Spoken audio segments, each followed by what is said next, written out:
hablamos acerca de cada uno de los hombres y líderes que menciona aquí la palabra, los primeros versículos. Comunicamos que para poder entender lo que ocurrió ahí, tenemos que conocer a cada uno de esas personas, que era el trasfondo de ellos. Hablamos acerca de los sacerdotes. ¿Quiénes eran los sacerdotes? ¿Por qué fueron puestos por Dios cada uno de ellos? Hablamos de sus responsabilidades como sacerdotes de la casa del Señor. Hablamos también acerca de los jefes de la guarda, por qué eran puestos, qué era su responsabilidad. Hablamos también acerca de los saduceos. ¿Quiénes eran los saduceos?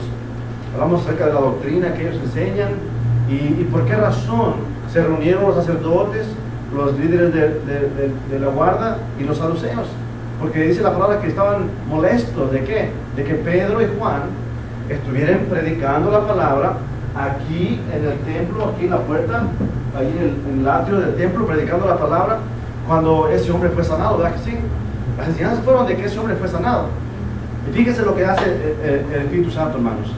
Desde el capítulo 3, que comienza la sanidad de ese hombre, todo el capítulo 3 enfatiza lo que Dios hizo a través de Pedro y Juan y la sanidad que surgió en la vida de ese hombre, que fue sanado, que estaba imposibilitado, ese hombre ahí en el templo, en la puerta hermosa. Esa es la palabra. Cuando ese hombre fue sanado, al instante, dice, ese hombre fue sobre los discípulos, y ahí en el pórtico de Salomón, ahí en el templo, dice que estuvo ahí con ellos, mientras el pueblo se acercaba a Pedro y a Juan, y les buscaban a ellos el pueblo. Dice que se reunieron ahí mucha gente del pueblo, queriendo saber o qué pasaba, por qué ese hombre había sido sanado.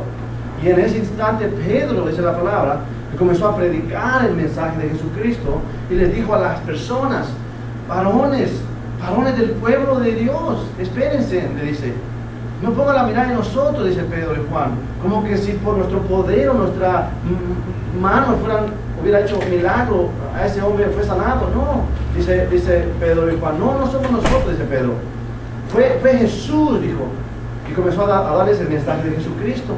Y después les dio la promesa, recuerden, les dio la promesa que ellos también les dan parte de la promesa. Y después dice la palabra que mientras Pedro y Juan aún hablaban a todo el pueblo, ¿se recuerdan? Mientras hablaban al pueblo esos dos hombres de las maravillas de Dios, de repente se acercan, dice, a ellos los sacerdotes, los jefes de la guarda y los saduceos. Andan hablando al pueblo acerca de la resurrección de Jesucristo. Y enojados vienen esos hombres. Los sacerdotes, enojados, ¿por qué? Porque sabían que esos hombres estaban ¿qué? Ganando, o les estaban, dice, quitando, según sus pensamientos, las multitudes. Para ellos era un engaño, pero para Dios era un instrumento. Pedro, que estaba anunciando el mensaje de Jesucristo. Para los jefes de la guarda, ¿por qué vinieron ellos? Porque los sacerdotes, seguro fueron, le dijeron, hay un alboroto aquí en el templo, y como ellos eran puestos para mantener el orden ahí, tenían que venir para calmar el alboroto. Y los saduceos, hablamos, que ellos negaban la resurrección, su doctrina falsa, y estaban molestos, porque dijeron, ¿cómo que estos hablan de la resurrección? Y venían esos tres grupos de personas, detuvieron a los apóstoles y les dijeron que no hablaran más. Vamos a ver más abajo. ¿Pero qué hicieron con esos apóstoles? Los metieron a la cárcel, ¿se recuerdan? Los encarcelaron, los llevaron presos hasta el siguiente día. Entonces la enseñanza del día de hoy comienza en el versículo 5. Ya estaban en la cárcel Pedro y Juan, estaban encerrados porque ya era muy tarde ese día, pero la bendición que hubo con ellos fue que mucha gente vino a pedir a Jesucristo. El verso 5 dice: aconteció al día siguiente, o sea, un día después de lo que pasó ahí en el templo, de la sanidad de ese hombre y todo el alboroto que hubo, aconteció al día siguiente que se reunieron en Jerusalén los gobernantes, los ancianos y los escribas, y el sumo sacerdote Anás y Caifás, y Juan y Alejandro, y todos los que eran de la familia de los sumos sacerdotes. Sí que se reunieron, ¿verdad que sí? Vamos a parar un poquito aquí para entender un poquito. Vamos a resaltar un poquito la función de cada uno de estos hombres aquí que menciona. ¿Por qué? Porque el libro de los Hechos lo menciona aquí en los primeros capítulos a todas estas personas, porque más adelante en los siguientes capítulos vamos a ver Y vamos a ver cómo todos estos tipos de hombres se oponen al mensaje de Jesucristo. Y también dices, ¿por qué tanto lo nombran? ¿Por qué no dicen que pasó ya? No, los nombra la palabra para que sepamos quiénes fueron los que se oponían al mensaje de Jesús. Y dice aquí que ya estaba Pedro y Juan en la cárcel, y al día siguiente, dice, se reunieron otro grupo de líderes. Supuestamente, vamos a decir un ejemplo, ¿verdad? Supuestamente, los primeros grupos que vinieron a arrestar a Pedro y a Juan eran los sacerdotes, jefes de la guardia y saduceos. Un grupo viene a arrestarlos y dijeron, bueno, vamos a llevarlos con un grupo mayor, de mayor autoridad. Vamos a presentarlos ante ellos. Un grupo de mayor autoridad y conocidos ante toda la gente, para que vean seguramente sus pensamientos de ellos. Vamos a nombrar a los gobernantes. Ahí dice que se reunieron allí en Jerusalén. ¿Quiénes? Los gobernantes, dice la palabra primero, los gobernantes. ¿Quién eran los gobernantes? Bueno, en el Antiguo Testamento, hermano, cuando habla la palabra gobernante, alguien que gobierna, se refiere a una persona que está en una posición de liderar o dirigir. Y en el Antiguo Testamento vemos, hermano, y apuntar algunos versículos, que se refiere a príncipes, oficiales y tenientes de autoridad en ese tiempo, en el Antiguo Testamento. Entonces, gobernantes, la palabra nos enseña en el Antiguo Testamento que se refería a esas personas, a príncipes, oficiales, tenientes. Y Génesis capítulo 45, verso 8, vamos a ver la palabra gobernante en la vida de José. Vamos a Génesis capítulo 45, verso 8. Ahí vemos la palabra gobernante. ¿Por qué dijeron que José era un gobernante? Porque era un líder, alguien que dirigía. Ve lo que dice ahí. Verso 7. 45, verso 7 de Génesis. Y Dios me envió delante de vosotros para preservaros posteridad sobre la tierra, y para daros vida por medio de gran liberación. Así pues, no me enviasteis acá vosotros, sino Dios, que me ha puesto por padre de Faraón y por señor de toda su casa y por gobernador en toda la tierra de Egipto. Vemos la palabra gobernador, alguien que lidera, alguien que dirige. Y José fue uno de ellos. ¿Quién lo puso? Alguien dice, Faraón y del puesto, pastor. No, Dios lo puso a él, una posición de liderar un pueblo. Él era una persona que fue puesta por el Señor, y lo dicen sus hermanos ahí. Me puso Señor a mí. ¿Y por qué dice como padre de Faraón? ¿Alguien dice, era el papá de Faraón? No, como líder, para liderar ahí ese lugar. Era, dice, para ser uno que dirige, en la palabra ahí. Esdras también lo vemos como un gobernante. Nehemías también como un gobernante. El nombre de Nehemías como gobernante. En el capítulo 12, verso 26 de Nehemías, dice que él era un gobernador también. Gobernador del pueblo, de ese lugar. Alguien que dirige.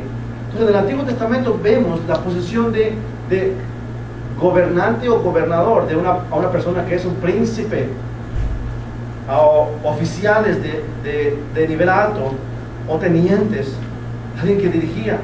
Pero en el Nuevo Testamento la palabra gobernador casi siempre es traducido de algún verbo que significa dirigir en el Nuevo Testamento, y por lo general se refiere a los administradores romanos en una área y a los de Judea en otra área. A los administradores romanos, puede decirse procuradores, nombramos a Pilato, Félix y Festo en el Nuevo Testamento. Personas que dirigían o lideraban. Administradores romanos. Los de Judea podemos ver a Cirenio de Siria, podemos ver procónsules que dirigen, Sergio Paulo de Chipre, Galión de Acaya, y también los de Asia. Personas que dirigen, lideran. Entonces la palabra gobernantes es dada a una persona que está en posición de autoridad para dirigir un pueblo o para guiar con autoridad a una nación. Entonces, ¿por qué vinieron aquí los gobernantes a Pedro y Juan? ¿Por qué vinieron ellos a tomarlos a ellos? Porque dijeron seguramente los sacerdotes y los saduceos, necesitamos a alguien con autoridad para que nos acompañe allí, para que juzguen a estos hombres. Vamos a llevar a los gobernantes, a los líderes, para que se vea y las multitudes nos hagan caso. Vamos a llevarlos. Pero menciona también aquí no solamente a gobernantes, menciona también aquí a ancianos. ¿Verdad que sí? ¿Quiénes eran los ancianos? ¿Por qué tenían que venir los ancianos también aquí a agarrar a Pedro y a Juan? Vamos a ver los ancianos. La mayoría de las civilizaciones antiguas, hermanos, se ha creído que las personas de edad avanzada son más capaces para dirigir o guiar a un pueblo. Es lo que mucha gente piensa. Sí, los ancianos pueden dirigir. Bueno, ancianos sabios sí pueden dirigir. Ancianos no sabios no pueden dirigir. Pero vemos que en nuestras regiones o nuestras naciones o pueblos tenemos el hecho de decir: los ancianos tienen mucha experiencia. Y escucha a los ancianos. Es bueno escuchar a los ancianos que tienen mucha experiencia, pero cuando su vida y su testimonio es digno de decir, vamos a escucharlo. Pero cuando ves a un anciano que su vida y su testimonio no es digna de decir es un hombre de Dios que ama a Dios, vas a decir, lo voy a escuchar. Mira, su consejo puede ser su vida, qué vivió, qué experiencias tuvo, qué puedes aprender de él. Ancianos, es muy importante que los reconozcamos con respeto, dice la palabra. Pero vamos a ir al Antiguo Testamento, donde aparece la palabra ancianos. Y vamos a ver en el Nuevo Testamento qué significa cuando la palabra dice ancianos a los hombres de la iglesia que son cristianos, seguidores de Jesús. ¿Cuál es la diferente función de los dos? Entonces, en el Antiguo Testamento podemos ver que ya existían ancianos. La palabra anciano la vemos ahí en Éxodo capítulo 3, verso 16. Cuando Moisés fue llamado por el Señor, vaya a Éxodo capítulo 3, verso 16. Moisés fue llamado por el Señor para ir y poner en libertad a su pueblo. Y lo primero que le dice Dios a Moisés le dice, Moisés, ve y habla con los ancianos del pueblo de Israel. ¿Qué quiere decir eso? Que se tenía que dirigir a las personas que estaban en una posición de una edad avanzada. Y le dijo el Señor así a Moisés, lea conmigo, verso 16 del capítulo 3. Miren lo que dice. Verso 13. Aquí Dios habla a Moisés, ¿verdad? Dice verso 13. Dijo Moisés a Dios, Éxodo 3, verso 13. Dijo Moisés a Dios, he aquí que llego yo a los hijos de Israel y les digo, el Dios de vuestros padres me ha enviado, y vosotros, dice, a vosotros, si ellos me preguntaren, ¿cuál es su nombre?, ¿qué le responderé? Y respondió Dios a Moisés, yo soy el que soy. Y dijo, así dirás a los hijos de Israel, yo soy, me envió a vosotros. Además, dijo Dios a Moisés, así diréis a los hijos de Israel, Jehová, el Dios de vuestros padres, el Dios de Abraham, Dios de Isaac y Dios de Jacob, me ha enviado a vosotros. Este es mi nombre para siempre, con él se me recordará por todos los siglos. Verso 16, ve y reúne a quienes, a los ancianos de Israel, y diles, Jehová, el Dios de vuestros padres, el Dios de Abraham, de Isaac y de Jacob, me apareció diciendo, en verdad os he visitado y he visto lo que se os hace en Egipto, y he dicho yo os sacaré. Y comienza a decir lo que va a hacer el Señor ahí a través de Moisés. Entonces Moisés es enviado ¿a quién? A los ancianos, ¿para que sí? A las personas mayores, a veces dice los más viejitos, a las personas que lideraban, hermanos, que la gente veía con respeto a esas personas, a las personas que tuvieron, me imagino, más tiempo ahí en conocer todo lo concerniente al Señor. A los ancianos le dice, y diles a ellos, reúnelos. Y vamos a Deuteronomio 19, verso 12. Vamos a ver generaciones más adelante todavía. Deuteronomio 19, verso 12. Un periodo siguiente del que acabamos de leer, del tiempo de Moisés, ya desde Deuteronomio. Conmigo, verso 19, capítulo 19, verso 12. Aquí la función de los ancianos. ¿Qué hacían ellos? Lo que dice la palabra. Aquí le da instrucciones el Señor. Mira lo que ocurre aquí, verso 11. 19, verso 11. Pero si hubiere alguno que aborreciere a su prójimo y lo acechare y se levantare contra él y lo hiriere de muerte y muriere si huyere a alguna de estas ciudades, entonces los ancianos de su ciudad enviarán y lo sacarán de ahí y lo entregarán en mano del vengador de la sangre para que muera. No le compadecerá, dice el Señor. Los ancianos ahí eran personas que eran llamados como jueces, hermanos, como jueces. ¿Qué hacía? Dijo el Señor: ve, si alguien comete una fechoría, llama a los ancianos, o los ancianos lo harán, irán, traerán, juzgarán, castigarán. La labor de ellos en ese periodo era de juzgar, de jueces. Entonces, por muchas generaciones, hermanos, del Antiguo Testamento, los ancianos estuvieron en posición no solamente de dirigir o de juzgar, pero estuvieron en posición también, hermanos, de ser personas que trabajaban en la obra de casa del Señor. Primero comenzó con el tabernáculo, después siguió con los templos, pero los ancianos eran personas que trabajaban no en las cosas espirituales, pero en las áreas civiles, ahí, en esos tiempos. Entonces, durante el tiempo de la cautividad, cuando el pueblo de Israel fue cautivo, los ancianos estuvieron ahí, hermanos, formando parte de estar haciendo la labor, hermanos, en el pueblo de Dios. Entonces, por generaciones ellos estuvieron ahí activos en el Antiguo Testamento, los ancianos.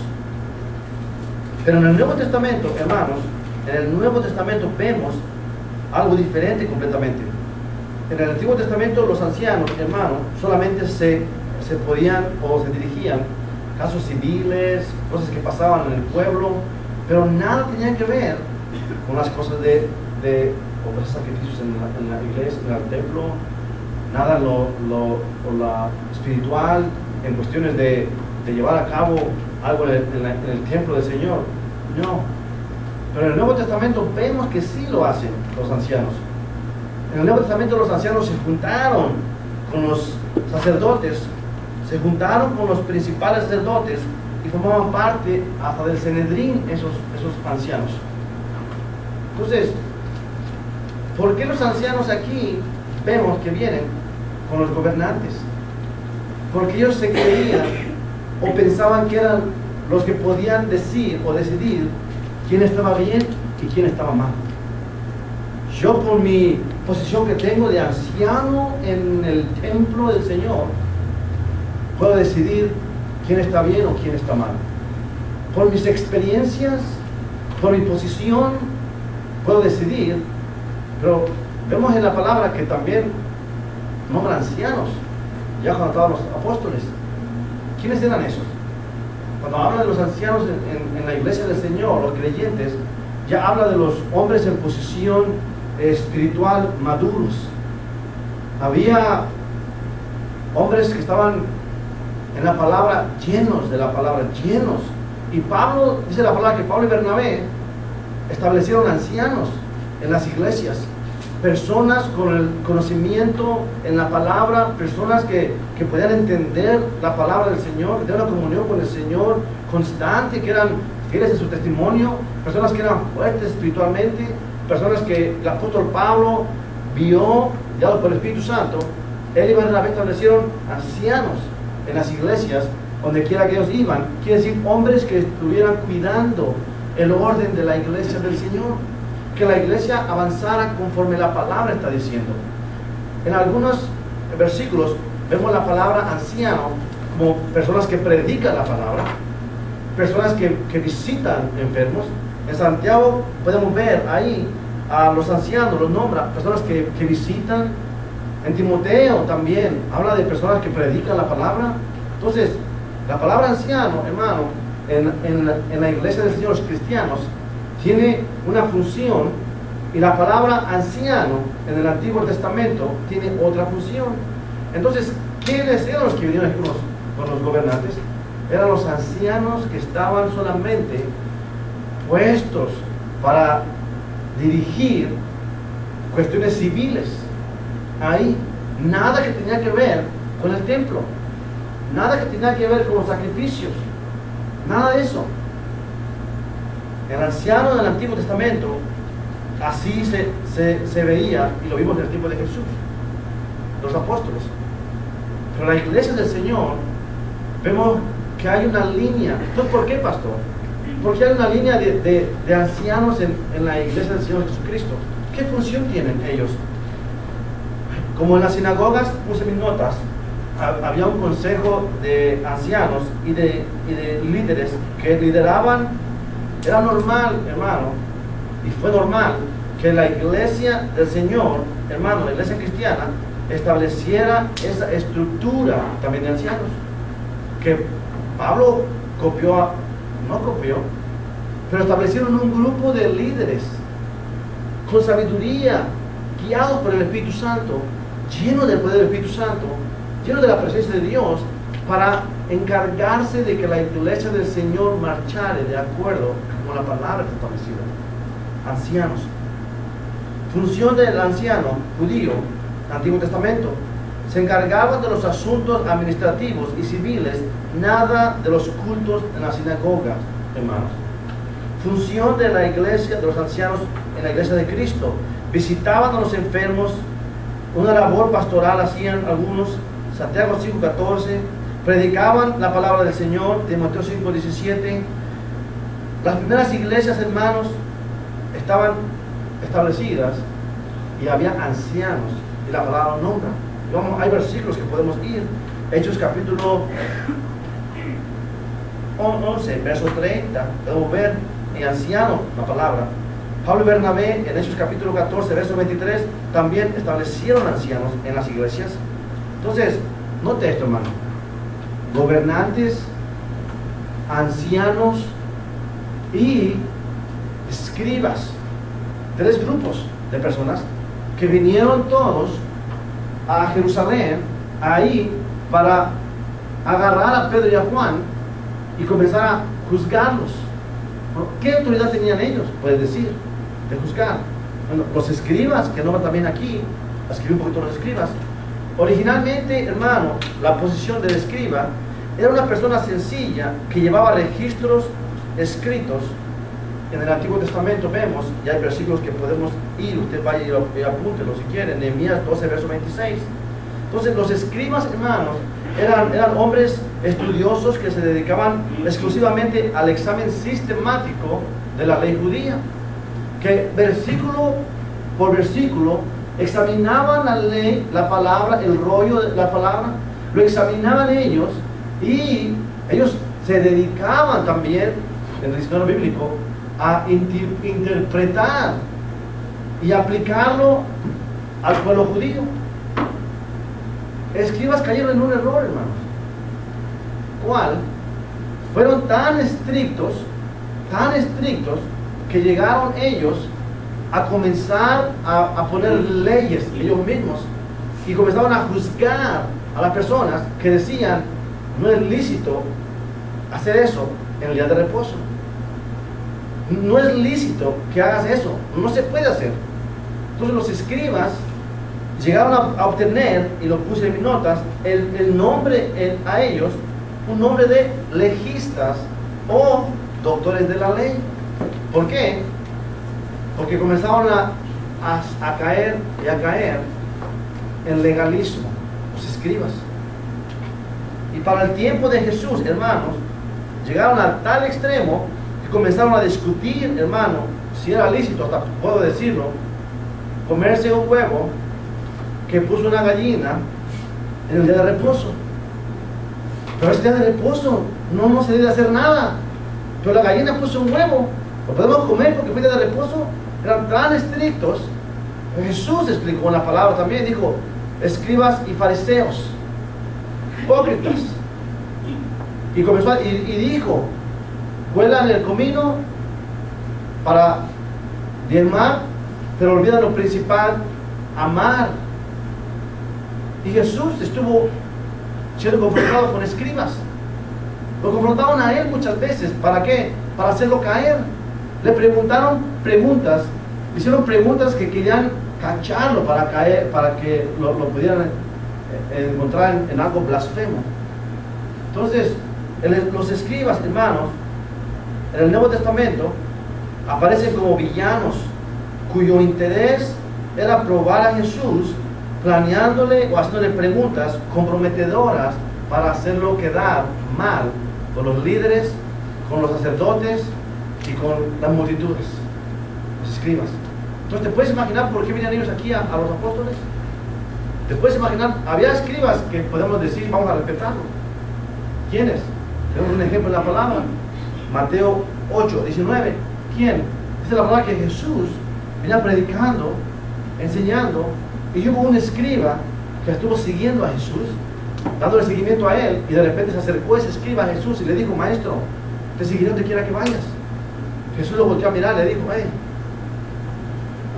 las horas tienen guaridas, pero saben del cielo nidos, mas el Hijo del Hombre tiene donde recoger su cabeza. Pero, ¿por qué vienen ahí entonces tres grupos diferentes, hermano? Ahí, el libro de los Hechos. Regrese conmigo al libro de los Hechos. Libro de los Hechos, verso 4, capítulo 4. Mira lo que dice la palabra. Aquí, verso 5. Aconteció al día siguiente que se reunieron en Jerusalén los gobernantes, los ancianos y los escribas, y el sumo sacerdote Anás y Caifás, y Juan y Alejandro, y todos los que eran de la familia de los sumos sacerdotes. Y poniéndoles en medio, les preguntaron, ¿con qué potestad o en qué nombre habéis hecho vosotros esto? Le dicen. ¿Vio lo que dice la palabra? Vean la fotografía, ¿okay? Pedro y Juan en la cárcel. ¿Por qué? Por causa de sanar a un hombre allí en el templo y predicar el evangelio. Pedro y Juan los llevan ahí a interrogarlos. Y se presentan ahí los gobernantes. Se presentan ahí los ancianos. Se presentan ahí los escribas. Un grupo mayor, supuestamente ellos. Un grupo mayor, con mayor autoridad. Para que ahora sí, estos apóstoles, estos discípulos, vamos a pararlos, vamos a callarlos. Y llegan y les preguntan, y le dicen, ¿con qué autoridad? ¿Quién habló? ¿Se imagina usted? ¿Quién le habló a ellos? ¿Los gobernantes? ¿Quién le habló a ellos? ¿Los escribas? ¿Quién le habló a ellos? ¿Los ancianos? ¿Quién cree usted que expresó la voz? A veces no sé. La palabra nos enseña. Pero dice que alguien de ese grupo vinieron y expresaron y le dijeron a los discípulos, ¿me pueden decir en qué nombre o con qué autoridad hacen ustedes eso? ¿Qué hicieron? Predicaron a Jesucristo, sanaron a ese hombre enfermo y las multitudes le seguían de tal manera que 5,000 personas venían a los pies de Jesucristo. Y le dijeron a los hombres, ¿con qué autoridad hacen eso? ¿Sanan a los hombres? ¿Predican a Jesucristo? Y hace que la gente los siga. ¿Con qué autoridad? Y de otro lo que dice la palabra, aquí en verso 8. Entonces Pedro, lleno del Espíritu Santo, para ahí poquito. Cuando dice la palabra, entonces Pedro, lleno del Espíritu Santo, quiere decir, entonces Pedro no estando solo. ¿Okay? ¿Quién estaba con él? Dios. O sea, entonces Pedro ahí, respaldado por la presencia sobrenatural del Espíritu Santo en su vida, manifestando que no estaba solo Pedro ni Juan, manifestando que hay una autoridad mayor que la que estaba ahí. Esos hombres creyeron, hermanos, porque estoy seguro que aquí, cuando se reunieron, aquí no solamente estaban los gobernantes, los escribas y los ancianos, también estaban los sacerdotes, también estaban los jefes de la guardia y también estaban los saduceos. ¿Quién sabe si a lo mejor posiblemente estaban ahí también los fariseos? Pero que sí sabemos que estaban ahí los 5 grupos de personas que nombró anteriormente aquí la palabra. Porque querían ¿qué? Querían confrontar a esos hombres. No era posible que solamente los encarcelaron, los primeros 3 grupos, y los dejaron ahí para que los juzgaran los demás. No. Tenían que haber estado ahí a ver qué pasaba, hermanos. ¿Se imagina usted? ¿O dije que lo dejaron ahí para ver qué dejaron los otros hombres? No, ¿verdad que no? Albertano, Juan Martínez y Roberto Chavarría, los tres, vienen y agarran a una persona y la llevan ahí al gimnasio porque van a hacer algo ahí para enseñarle cualquier cosa, ¿va? Vamos a que aprenda algo a esa persona, que se le va a enseñar, vamos a ver, algo, que haga algo. Y de repente lo dejan ahí y a la mañana siguiente, ¿ustedes creen que no van a venir a ver qué pasó con ese hombre? Por curiosidad van a venir a ver si de verdad aprendió, a ver si de verdad hizo lo que iba a hacer. Van a venir por curiosidad. Si nos dicen, no vamos a ir, déjalo que lo enseñen los demás, no suena como lógico. Tenían que estar ellos también ahí. ¿Por qué? Porque fueron los que lo trajeron. Se iban a asegurar de que sí se llevara a cabo lo que planearon. Entonces, obviamente que creo que sí estuvieron aquí los grupos que la palabra mencionó, todos juntos ahí reunidos. La autoridad supuestamente de la iglesia, que eran quienes, los sacerdotes, la autoridad del templo, aquí de cuidar el orden del templo, jefes de la guarda, supuestamente los saduceos, que se encargaban de cuidar ahí el orden, de que todo funcionara bien, que no hubiera ninguna falsa doctrina o enseñanza. Los gobernantes, hermanos, líderes de esa ciudad, los ancianos, que eran puestos en posiciones de respeto y de liderazgo, y los escribas, que eran llamados supuestamente a guardar la ley en orden, escribían, la estudiaban, la memorizaban, para asegurarse que la pudieran aplicar los judíos a la vida de ellos cotidiana. Estaban ahí todos los hombres, las fuerzas mayores ahí de ese lugar, estaban oprimiendo a los hijos de Dios, a Pedro y a Juan. Pero ¿saben quién está con Pedro y Juan? La autoridad máxima de toda la gente que habita en la tierra, que ese es Dios. Porque esa es la palabra que estaba ahí. Pedro entonces, lleno del Espíritu Santo, quiere decir, respaldado por el poder de Dios, le estaba diciendo el Espíritu Santo a Pedro, no te preocupes, Pedro, hazte a un lado, por favor, Pedro. Ahora déjame a mí obrar a través de ti para que estos hombres sepan que Dios está contigo, es lo que dice la palabra. Así lo veo yo, mis hermanos, que estaba el Espíritu Santo fortaleciendo, levantando, estaba guiando, dirigiendo a ese hombre que estaba a punto de hablar con los líderes de ese lugar, mis hermanos. Y no te lo que dice la palabra ahí, verso 8. Entonces Pedro, lleno del Espíritu Santo, les dijo: gobernantes del pueblo y ancianos de Israel, puesto que hoy se nos interroga acerca del beneficio hecho a un hombre enfermo, de qué manera éste haya sido sanado, sea notorio a todos vosotros y a todo el pueblo de Israel que en el nombre de Jesucristo de Nazaret, a quien vosotros crucificasteis y a quien Dios resucitó de los muertos, por él, este hombre que está en vuestra presencia sano, este hombre está en vuestra presencia sano. Este Jesús es la piedra reprobada por vosotros los edificadores, la cual ha venido a ser cabeza del ángulo. Y en ningún otro hay salvación, porque no hay otro nombre bajo el cielo dado a los hombres en el que podamos ser salvos. Entonces, viendo el denuedo de Pedro y de Juan, y sabiendo que eran hombres sin letra y del vulgo, se maravillaban y le reconocían que habían estado con Jesús. No toques la palabra, hermanos. ¿Qué ve aquí usted la fotografía, hermano? Pedro y Juan, ahí, hermanos, arrestados, supuestamente iban a ser confrontados, y viene y el Espíritu Santo le hace a Pedro que clame una palabra tan poderosa, hermanos, tan poderosa, que menciona lo concerniente a Jesucristo crucificado, que habían matado esos hombres, supuestamente dice la palabra, y menciona a Pedro que eran culpables ellos de haberlo matado. Le dice Pedro: aquel es Jesús que ustedes crucificaron, aquel es Jesús que ustedes mataron, por el nombre de Jesucristo y la fe que fue depositada en él, este hombre ahora camina, que ustedes están viendo. Y comenzó a predicar Pedro a ellos con autoridad y valor, hermano. Note aquí la palabra. Pedro es un hombre llevado por el Espíritu Santo, que no le importaba que eran gobernantes, no le importaba que era la autoridad, no le importaba quién estaba enfrente de ellos. Lo que Pedro estaba siendo guiado por el Espíritu Santo, y confrontó a todos esos líderes, y los hombres quedaron maravillados. ¡Wow! Mira, Esos hombres, ¿por qué dice que estaban maravillados? Porque sabían que Pedro y Juan eran hombres que no tuvieron un estudio, hermanos. No eran hombres que no fueron a universidades en ese tiempo. Hombres que no estuvieron en la sinagoga aprendiendo la ley. Eran hombres que no estuvieron en una escuela de ese tiempo para aprender la ley de Dios.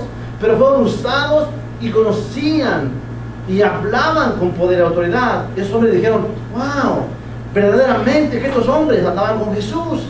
Verdaderamente, dice el pueblo, andaba con Jesús. ¿Por qué? Porque estos son hombres, dice, insignificantes para nosotros. Hombres que ni siquiera tuvieron una escuela. Y míralos cómo hablan con ese poder y maravilla. Sorprendidos. Eso es lo que hace Dios, hermanos. Dios hace eso. ¿Qué? Confunde la mente de los sabios. Avergüenza a los sabios, hermano. Avergüenza a los más poderosos, inteligentes. ¿Con qué? Con lo insignificante posiblemente para muchos. Con lo insignificante, lo que dice la palabra. Que Dios escogió, ¿qué? Lo menospreciado del mundo para avergonzar a los sabios.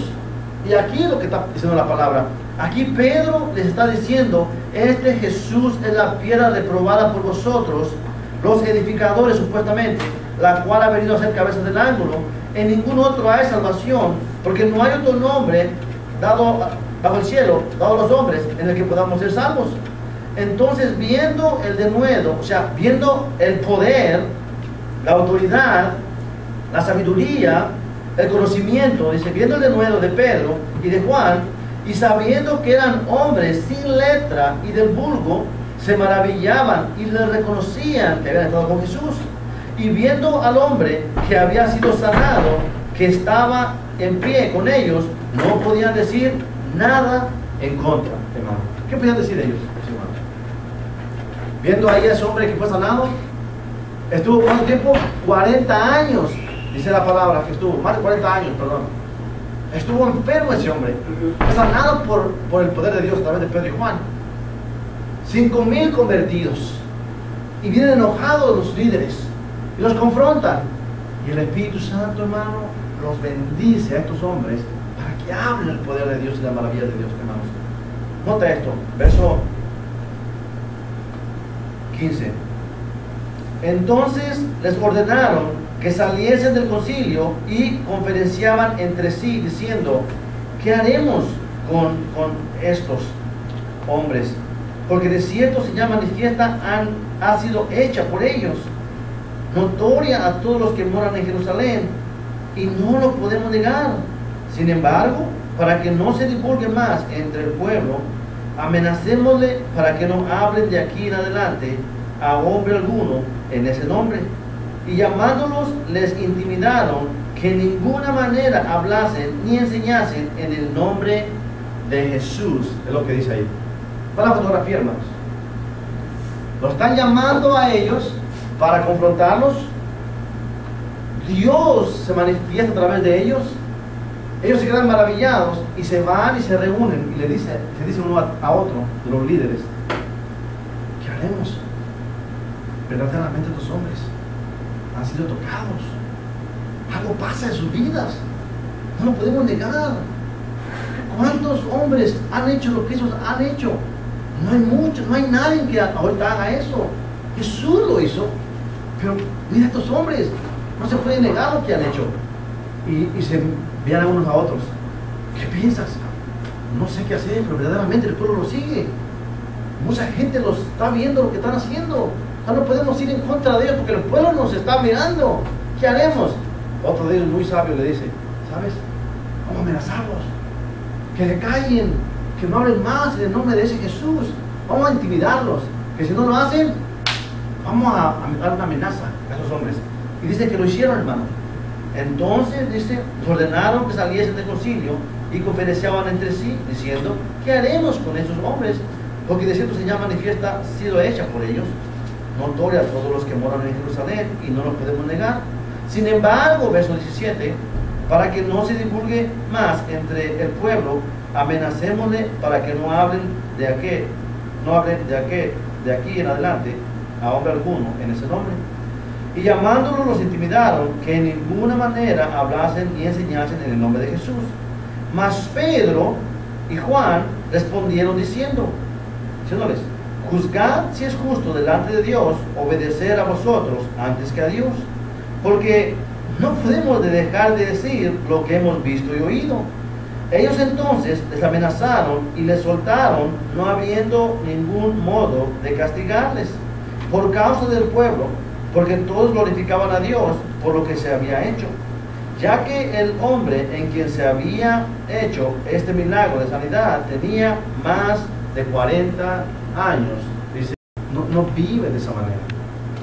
No vive de esa manera como los grandes hombres de Dios. Es que pastor, es más difícil, hay más oposición, hoy hay más situaciones difíciles. Pastor, es muy difícil, ¿sabe? Es difícil, sí, pero el Señor que mora con nosotros nos da la fortaleza y nos dirige, hermanos. ¿Qué tenemos miedo a qué, hermanos? ¿Por qué no hablamos el mensaje de Jesucristo afuera? ¿Por qué no tenemos el valor de hablar en las calles, hermanos? ¿Por qué no tenemos el valor de hablar a la gente donde quiera que va? ¿Por qué no habla sin temor? ¿Por qué no suelta el mensaje de Jesucristo como estos hombres? ¿Por qué no ministra sin tener miedo? ¿Por qué no lo hacemos el día de hoy, hermanos? No tenemos ese amor, hermanos. Nota aquí, hermano, Pedro. ¿Qué hizo Pedro cuando lo arrestaron a Jesús? Ahí. Sacó la espada, airado, enojado. Enojado Pedro. ¿Por qué? Mataron a Jesús. Aquí Pedro pudo haber estado enojado, porque era impulsivo, pero el Espíritu Santo lo sujetó, mis hermanos. Dios está buscando a esos hombres y mujeres hoy en día, que pueda el Espíritu Santo dirigir, guiar, impulsar de esta manera, hermanos. Eso es lo que está buscando el Señor. ¿Cómo me identifico con ellos? Vamos a estar viendo, hermanos, las enseñanzas que vienen, todo lo concerniente a la vida de los apóstoles, todo lo que pasó en la vida de ellos, hermanos. Todo. Vamos a ver cómo el Señor les honró a ellos también, hermanos. Amén. Cómo el Señor les honró. ¿Qué pasó con el hombre en que se había hecho este milagro de sanidad, hermano? ¿Qué pasó usted? ¿Qué usted cree que pasó? Abraham lo menciona otra vez aquí. Estoy buscando. A ver si le mencionaba varios capítulos y estuve buscando, si lo escuchaba. Estuvo acá en la puerta la Hermosa. No podía cruzar esta línea que había, hermano, para entrar al templo, pero después de ese milagro, ese hombre fue cambiado. Ese hombre pudo entrar al templo.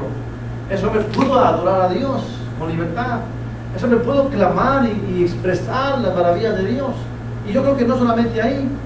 Creo que ese hombre salió de ese lugar y yo creo que ese hombre fue transformado. Fue transformada su vida, hermano, de ese hombre. Eso es lo que Dios busca, hermano. Oportunidades que nosotros le demos. Que Él no manda, pastor, Él manda.